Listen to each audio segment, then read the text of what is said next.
ఫ్యూచర్లో మీరు మీ పిఆర్పి పట్ల లేదు ఈ ట్రీట్మెంట్ పట్ల లేదు ప్రజల యొక్క జాయింట్ పెయిన్స్ దాన్ని సఫర్ అవడం వల్ల జరుగుతున్న ఈ పర్యవసానాలకి మీకు ముఖ్య ఉద్దేశం ఏంటి, ఫ్యూచర్ ఏంటనేది. నా ముఖ్య ఉద్దేశము ఈ పిఆర్పి ట్రీట్మెంట్ ఏదైతే ఉందో దాన్ని తీసుకురావడానికి ముఖ్య ఉద్దేశం ఏంటి తెలుసా? పిఆర్పితో ట్రీట్మెంట్ చేయడం కోసం కాదు.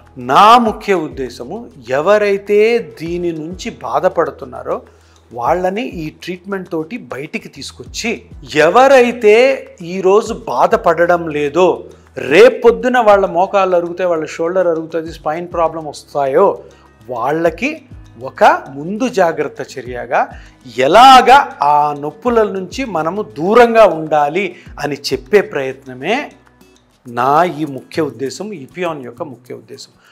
పిఆర్పి ట్రీట్మెంట్ చేయడం కోసం కాదు. మోకాలు జాయింట్లు ట్రీట్మెంట్ చేసే వేరే డాక్టర్లు ప్రతిరోజు కూడా ఇంకా ఎక్కువ కేసులు చేయాలనే ఉంటారు, కానీ నేను అలా కాదు.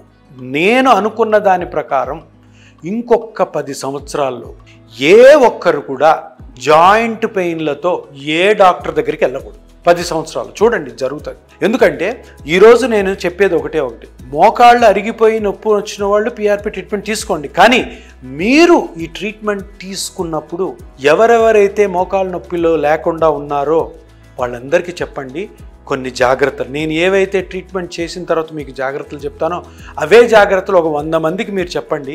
ఆ 100 మంది కూడా ఎప్పుడు కూడా మోకాళ్ళ నొప్పితోటి ఏ డాక్టర్ దగ్గరికి వెళ్ళే అవసరం ఉండదు.